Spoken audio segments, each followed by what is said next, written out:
since he wanted to find out what Paul was being accused of by the Jews. The next day he released him and ordered the chief priest and the entire council to meet. He brought Paul down and had him stand before them. While Paul was looking intently at the council, he said, "Brothers, up to this day I have lived my life with a clear conscience before God." Then the high priest Ananias ordered those standing near him to strike him on the mouth. At this Paul said to him, "God will strike you, you whitewashed wall. Are you sitting there to judge me according to the law, and yet in violation of the law you order me to be struck?" Those standing nearby said, "Do you dare to insult God's high priest?"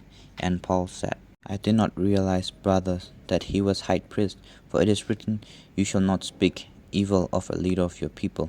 When Paul noticed that some were Sadducees and others were Pharisees, he called out in the council, "Brothers, I am Pharisee, a son of Pharisees. I am on trial concerning the hope of the resurrection of the dead." When he said this, a dissension began between Pharisees and Sadducees, and the assembly was divided. The Sadducees say that there is no resurrection, or angel, or spirit, but the Pharisees acknowledge all three. Then a great clamor arose, and certain scribes of Pharisees groups stood up and contended, "We find nothing wrong with this man. What if a spirit or an angel has spoken to him?"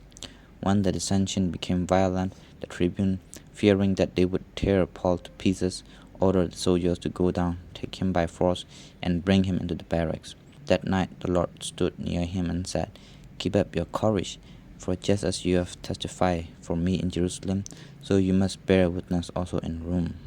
In the morning the Jews joined in a conspiracy and bound themselves by an oath neither to eat nor drink until they had killed Paul. There were more than 40 who joined in this conspiracy. They went to the chief priest and elders and said, "We have strictly bound ourselves by an oath to taste no food until we have killed Paul. Now then, you and the council must notify the tribune to bring him down to you, on the pretext that you want to make a more thorough examination of his case, and we are ready to do away with him before he arrives." Now the son of Paul's sister heard about the ambush, so he went and gained entrance to the barracks and told Paul. Paul called one of the centurions and said, "Take this young man to the tribune, for he has something to report to him." So he took him, brought him to the tribune, and said, "The prisoner Paul called me and asked me to bring this young man to you. He has something to tell you." The tribune took him by the hand, drew him aside privately, and asked, "What is it that you have to report to me?"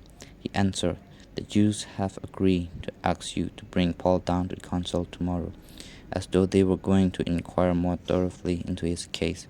But do not be persuaded by them, for more than 40 of their men are lying in ambush for him. They have bound themselves by an oath neither to eat nor drink until they kill him. They are ready now and are waiting for your consent."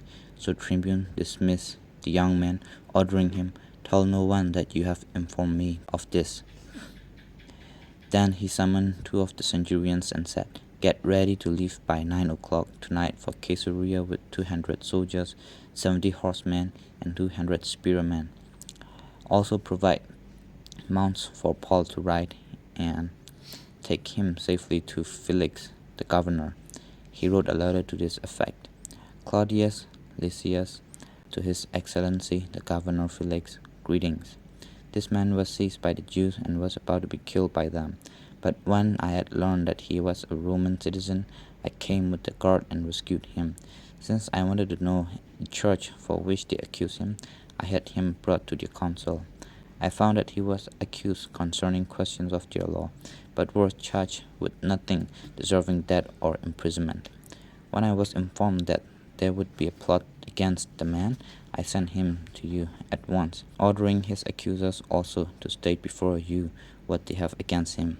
So the soldiers, according to their instructions, took Paul and brought him during the night in Antipatris. The next day they let the horsemen go on with him, while they returned to the barracks. When they came to Caesarea and delivered the letter to the governor, they presented Paul also before him. On reading the letter, he asked what province he belonged to, and when he learned that he was from Cilicia, he said, I will give you a hearing when your accusers arrive." Then he ordered that he be kept under guard in Herod's headquarters.